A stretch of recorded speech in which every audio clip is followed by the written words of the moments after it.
So the Knicks are back in the news. Steve Mills is fired. The only guy who could have gotten rid of him was Dolan, so okay, that's cool.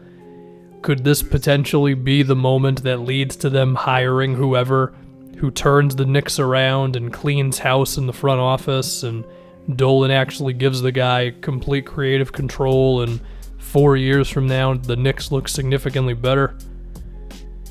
I mean, probably not, but I would assume within the next 30 years the Knicks will figure it out, so maybe this is that moment. It of course is going to depend on who they actually hire and if Dolan will allow them to really do whatever they want. I mean, they're of course hoping for Masai Ujiri.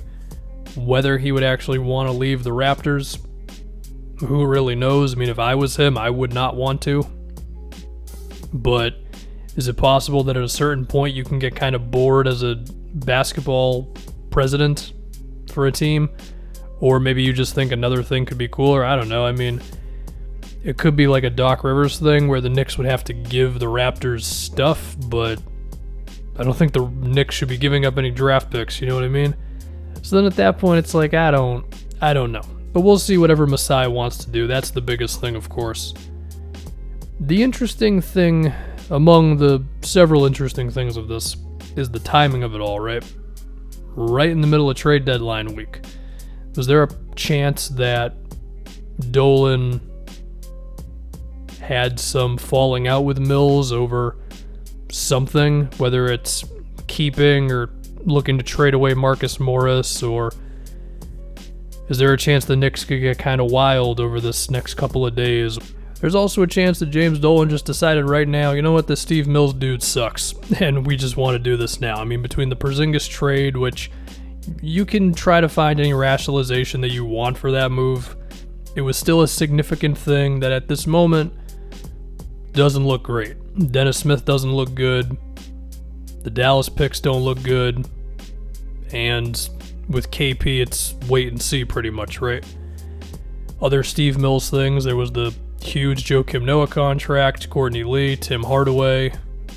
And then looking at this team's recent draft picks, I mean, okay, RJ, KP, and Mitchell Robinson, that's something.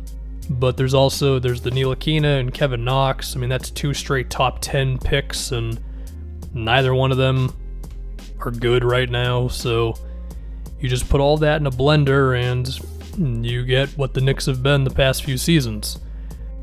Now, is it all Steve Mills' fault? It could be. I don't know. It's probably a little bit of everybody.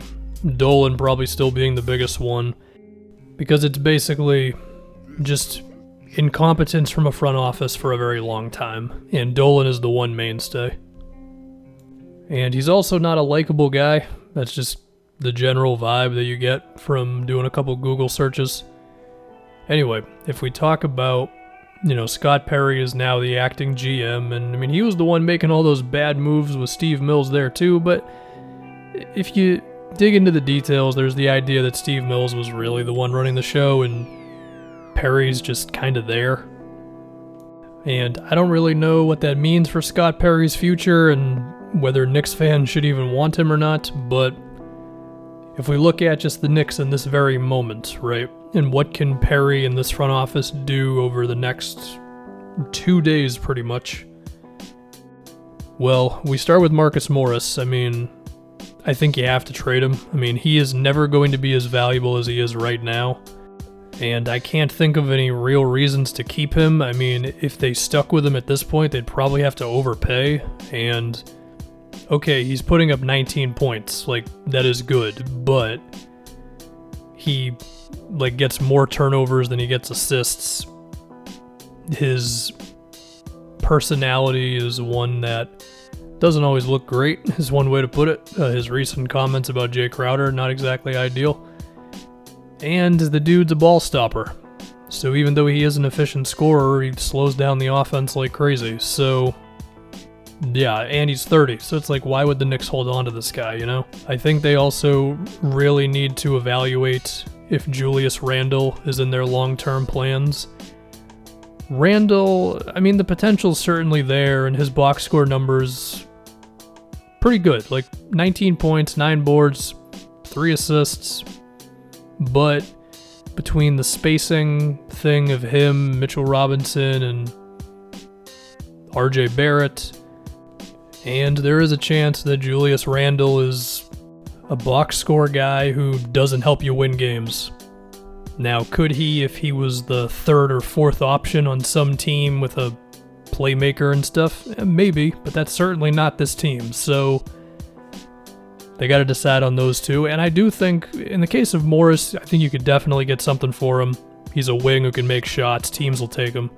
Randall, a little more interesting, but given that his contract isn't crazy, I think they could get something for him. I don't think the return would be that great, but honestly, I think just simply not having him on the team could be viewed as a plus, regardless of what you actually get back. And if you happen to get like a couple good second-round picks, cool, we'll take it. But I don't know if that's out there for Julius Randle. I think that is a team-by-team thing with him, because he is a weird fit type of a player. Besides that, just looking at this Knicks team, I mean, I probably did this when I talked about him like 2 months ago, so I don't want to go too hard into each individual player. I think Barrett and Mitchell are the two that you care about. I think everybody else is expendable. Knox, Trier, Dennis Smith, Ntilikina, Bobby Portis, all of them. If the right move comes around, just go for it. That's what I say.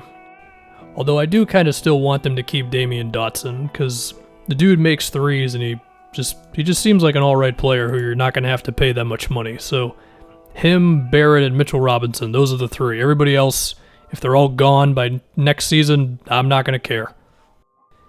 And of course, this team will have cap space because of all these non-guaranteed and team option deals they got. So there's all that. But again, it's going to be interesting to see. And I think I mentioned this a bit when I did the Fizdale firing. Does the Knicks front office have differing opinions on these guys? Like maybe one dude thinks we got to hold on to Ntilikina no matter what. Another guy says, screw him, he sucks. Don't know. And of course, having a new president eventually is going to throw all that up in the air as well. So that's the Knicks for you. I would say we'll see how it goes, but we already kind of know how it's going to go. We'll see if it goes differently. And that's it.